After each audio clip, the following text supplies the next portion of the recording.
دعاؤں کا نتیجہ تھا کہ اللہ نے یہاں سے ساری بیماریوں کو ختم کیا. آپ نے اس کی برکت کے لیے دعا کی, کہا اے اللہ میرے باپ ابراہیم نے مکے کی برکت کے لیے تجھ سے دعا کی تھی, میں مدینے کی برکت کے لیے تجھ سے دعا کرتا ہوں.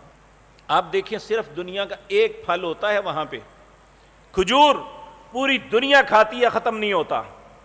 یہ رسول اللہ صلی اللہ علیہ وسلم کی دعا کا نتیجہ.